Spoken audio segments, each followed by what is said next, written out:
Okay, well, I know it's a crazy time of year and everybody's got a lot going on. So we will start our conversation, and as more folks join, that's fabulous. But thank you for coming this morning.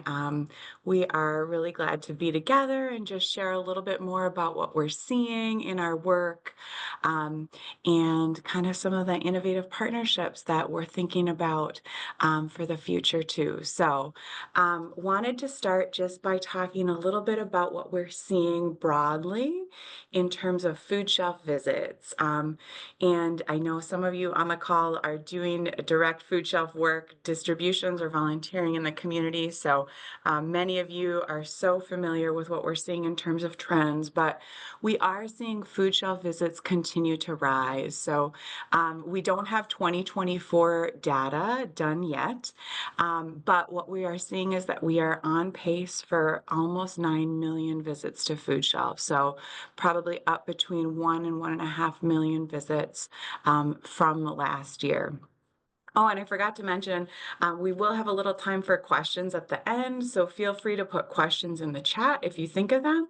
Otherwise, we'll have a little time to talk questions at the end. But again, so this is sort of the trend of what we're seeing in terms of food shelf visit. We are still seeing steady increases, not at the same dramatic increase pace. And while this number can be seen in a lot of ways, I think one thing that it really shows us that is bearing out in our conversations in local communities is just food shelves in Minnesota have done an incredible job responding to the changing needs of the community. Folks have expanded hours, expanded delivery options, expanded food variety. And I really think in that there is less stigma than there was probably even 5 years ago. And so while there is certainly a strain on capacity in the system we need to work on, I think it also just shows how amazing our food shelf partners are doing of getting food to folks in every community in the state of Minnesota. We wanted to just talk a little bit more about some of the subsets of food shelf usage. Again, these are estimated preliminary 2024 numbers, but senior visits are still on track to be increasing. We're seeing about a 13% increase in senior visits, but that is definitely on top of some more dramatic increases the prior years. So we really still are seeing that the food shelf network is a critical piece for our seniors. And we know what grocery prices are doing, right, overall, and the way that is pinching a lot of families' food budgets. I think when we think about seniors being on a fixed income, that can be even more acute. So we're continuing to see lots of seniors using food shelves. And child food shelf visits, again, continue to increase. Really pretty steady increases across the board look like we're on pace for 2024. But certainly still lots of children in Minnesota relying on food shelves to get the nutrition that they need, on top of all the other great policy wins that we've had to feed kids to. So that's a little bit of the context to kind of ground our conversation this morning. I think a lot of the folks joining us are pretty familiar with the food group, so I won't talk too much about what we do. But just as a reminder, we really are looking at how we can do work across the food system and how we can do that in a way that really centers our values of a more just and equitable food system. So we do our work in 4 key areas. We have our anti-hunger work with our network of food shelves and meal program partners. We do advocacy work, affordable grocery work, and we support sustainable farming, especially at Education for Emerging Farmers. And one thing that we've been thinking a lot about is that we need to really hone in on the core of our work, right? Which is getting nutritious, culturally connected, healthy foods out to our network of partners, right? We think a lot about food today, right? And change for tomorrow. And how do we make sure we're getting that food out today that is clearly so needed from what the data is showing us? But we also know that we need to be thinking about creative cross cross-sector solutions as well. What we hear a lot from community members is that food needs do not exist in isolation. We are not experts in housing or schools or energy or any of these kind of cross-sector things that we're talking about. But what we really do believe is that partnership is critical to kind of solving the challenges before us. So we're going to just highlight some of these partnerships today. So I'm going to first turn it over to David Peoples, who is our Director of Programs, and he's going to take us through a few of our cross-sector solutions. Good morning. Thank you, Sophia. First, I want to share that, we enhance access to nutritious food through partnerships with healthcare organizations. Our SNAP outreach work eases pressure on the emergency food systems, and it also improves health outcomes.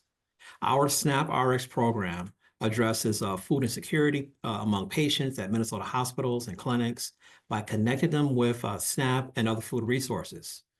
During routine visits, patients are screened for food insecurity and referred to our helpline for assistance with SNAP applications, local food shelves, and other support.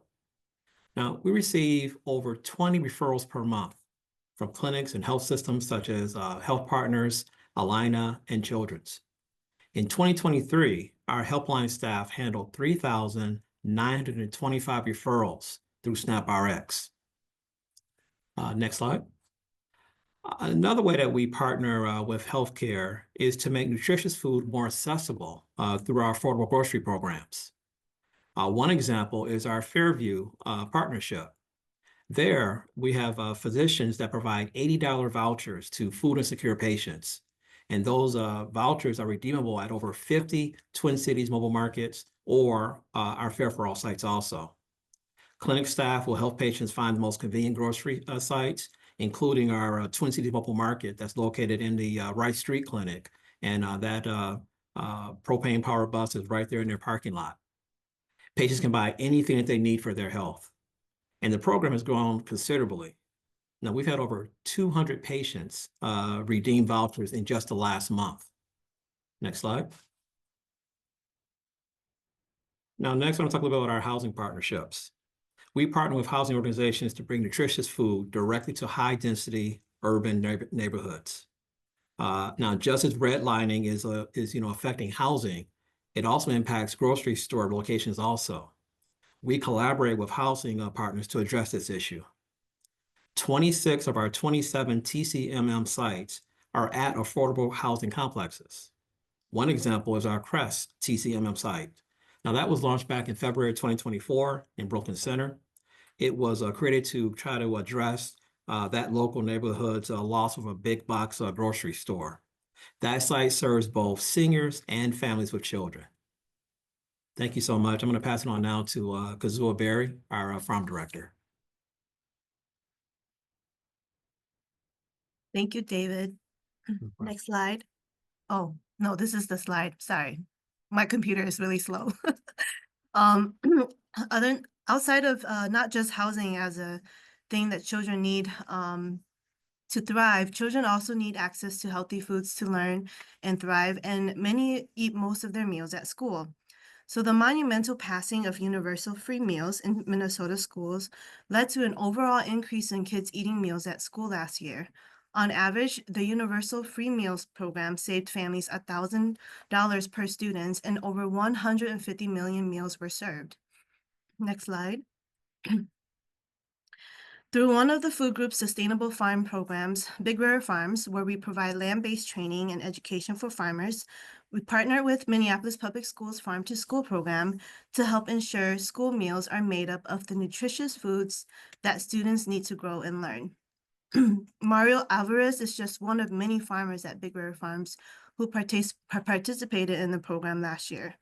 He grew approximately 2,500 pounds of fresh produce like watermelons, green beans, zucchini, and peppers for Minneapolis Public Schools.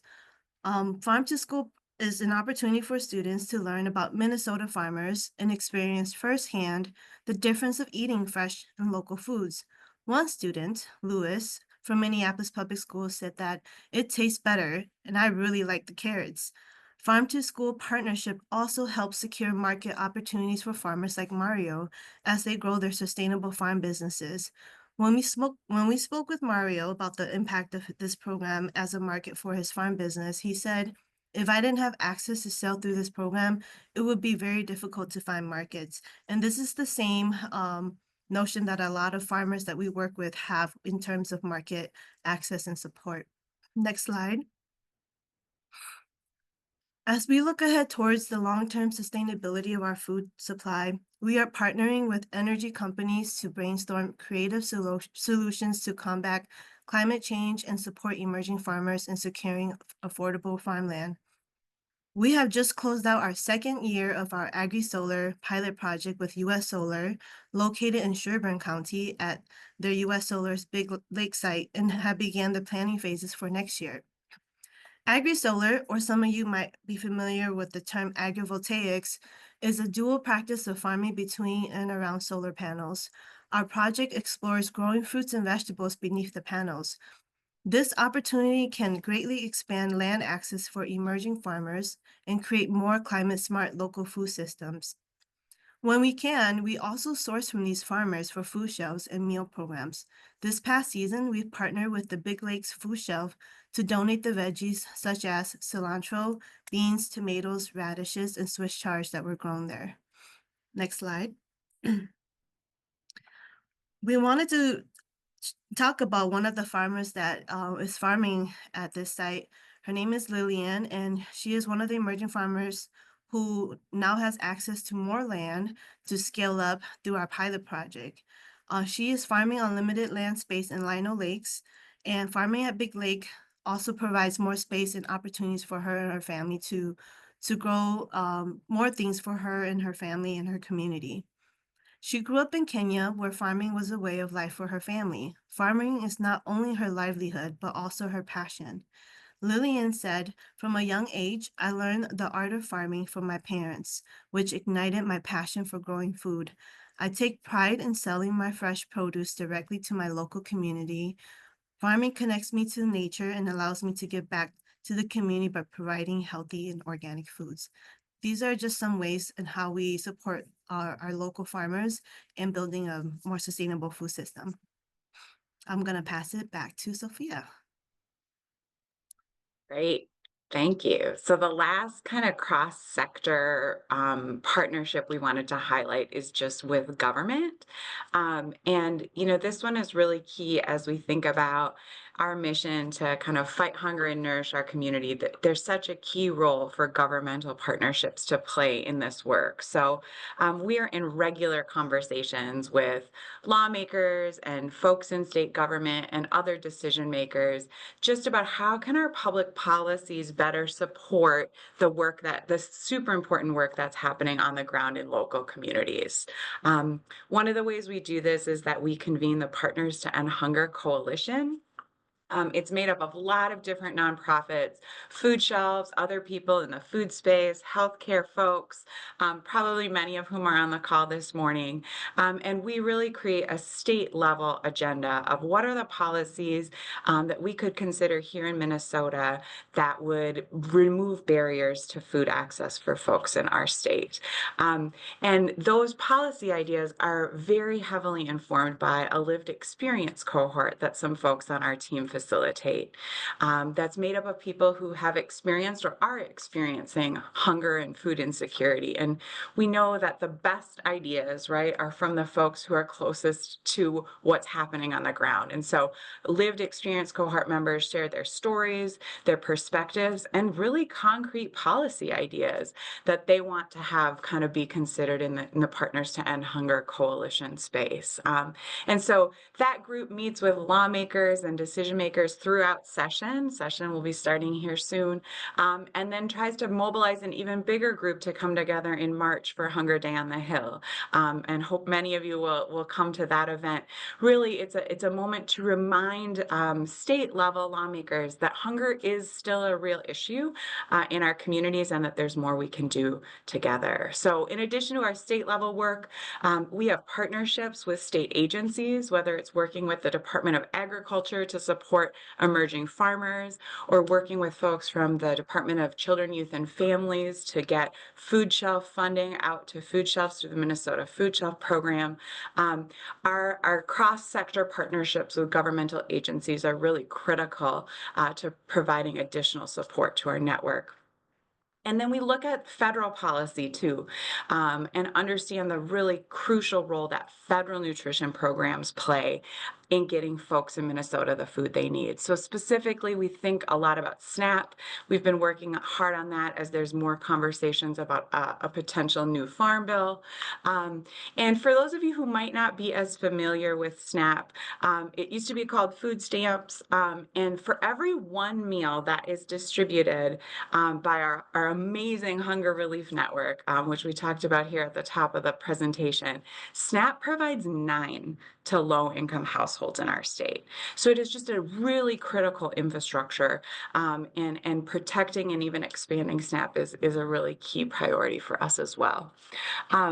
So wanted to kind of go through those different levels of partnership from our governmental partnerships to healthcare to housing and beyond, and just knowing that it's going to take a patchwork of solutions and a lot of different innovations to get to where we need to go. So thank you all. I can tell you that many of you on the call are completely engaged in this work. Again, whether you are volunteering or doing direct distributions at food shelves, advocating or supporting, none of it is possible without a huge community of support. So we did want to leave a few minutes for questions as well. I see a lot of good questions coming through the chat too.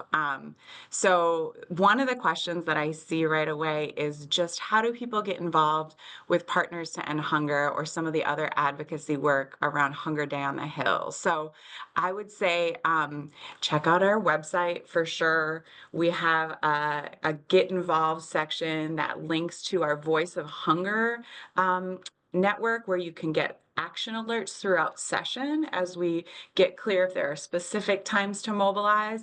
And then certainly Hunger Day on the Hill is always in March. I don't think we've pinned down a date yet, but we'll definitely be sharing that out with everybody too. I know there's some more questions in the chat, but if anyone wants to come off mute and ask a question too, that's absolutely an option. I just have to read the other questions in the chat. So if anyone has one in the meantime, feel free.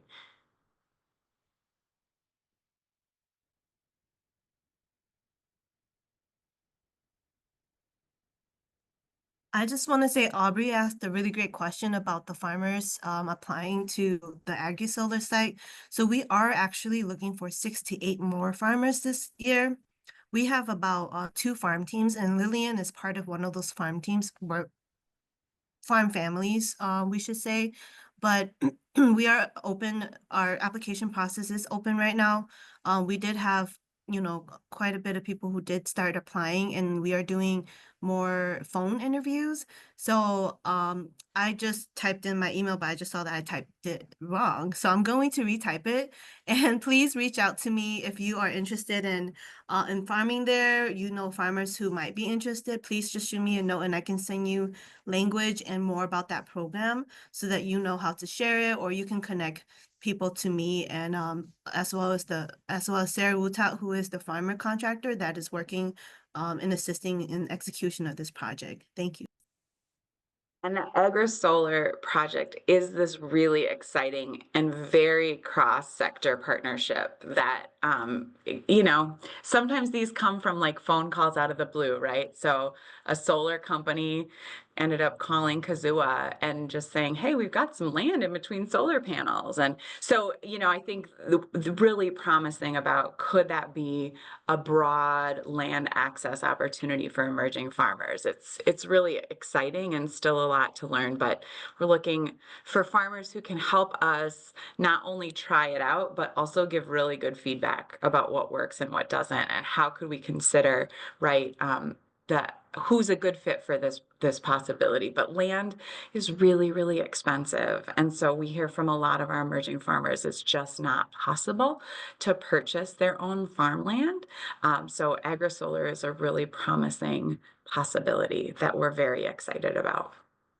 And then we've got a great question in the chat about what is the connection between Food Group and Hunger Solutions. So very much appreciate that question. So the Food Group merged with Hunger Solutions in March of this year. So we are one organization.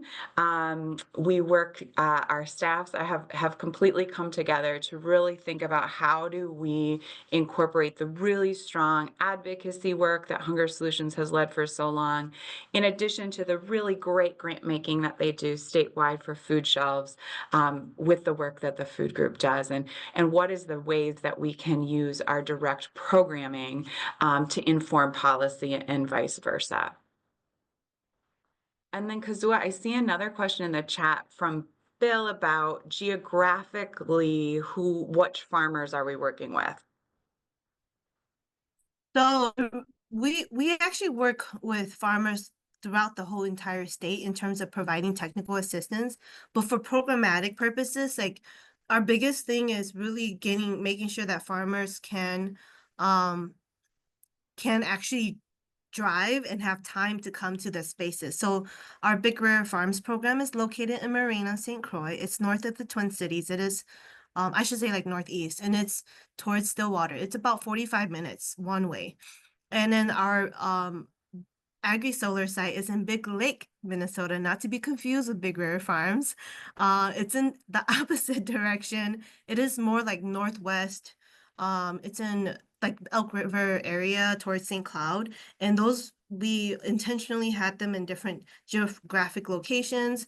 But for the Big Lake site, though, for the Agri-Solar, I would say that we are looking for specific skills. Like we want farmers to actually know how to crop plan and know how to grow majority of the vegetables already, because we don't have a lot of technical assistance. We don't have a lot of staffing, but our Big River Farms program, we have technical assistance, we have staff, it's fully staffed there. So just to be clear, it really depends on farmers' capacity, but open to all farmers coming from wherever.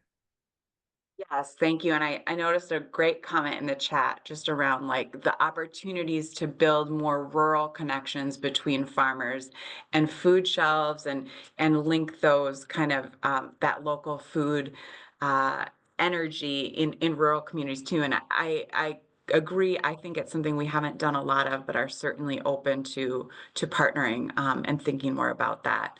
And there's another question, again, just about kind of the merger with Hunger Solutions, and what were some of the kind of goals behind that, or how did that come about? And I think I would say that we were very aligned organizations. We had been in deep partnership on a lot of work for many years, and looking at some of the trends, right, that we started out this conversation with, it feels like an important time to think about how do we do things differently? How do we think about maximizing our capacity? How do we think about partnering in really deep ways to just have the most impact that we can? And so in conversations between the boards of both organizations, it came up that we felt that there was a ability to have greater impact as joined forces. So having our programming inform policy, working on policy, not only in the anti-hunger space, but also to do some of this support for emerging farmers. And so it was really about the complementary values and skills of both organizations, setting us up to be stronger together. And that happened in March of this year. So we're not yet a year in, but I would say we're already seeing ways that the two teams are strengthening each other and becoming one team, right? And it's been a really, really positive and impactful 9 months of partnership. So with that, because I know everyone has very full days, I'm sure we're not the only Zoom event for many folks today. I'm going to turn it over to Emily to kind of close us out. If we didn't get to any questions, please know you can always reach out, or if there are additional ideas of additional ways that we can think about partnerships to strengthen the work, please do let us know. We're so grateful for everyone on the call. All right, I'm going to turn it over to Emily. Good morning, everyone. I am Emily Eddy White, Director of Advancement and Culture here at the Food Group. Thanks for taking time this morning, especially during such a busy season, to tune in. We appreciate you. We have so many different types of partners, as Sophia mentioned on this morning, from our community and program partners to donors and volunteers. So thank you. This work is not possible without all of you, and we do it in partnership. So complete gratitude for all of you. And wanted to mention thanks to our staff too, who worked on this morning, Patong and Laura, Kazua, David and Sophia, thank you. And then we wanted to close with sharing ways that you can get involved. Many of you are already involved, but want to invite you to continue to get involved with the organization and the community. We have lots of volunteer opportunities year-round and seasonally. They're all up on our website, so please check those out. We are powered by volunteers giving generously of their time, also through donations, and our amazing group of donors. Thank you for your support. Lots of ways to give. You can give on our website and find out more information there, or reach out to me. You can advocate. We talked about some of those ways of getting involved with advocacy. We're going to have Hunger Day on the Hill in March. You can sign up to get alerts and use your voice for change. Also, we do virtual food drives. We encourage buying from our farmers at Big River Farms. Many of them have different contracts and partnerships, so support local farmers, support our events like these, and follow us on social and our website. Thank you so much. Please reach out to any of us if you have questions. We'd love to talk with you. And thank you for taking time to tune in. Appreciate you.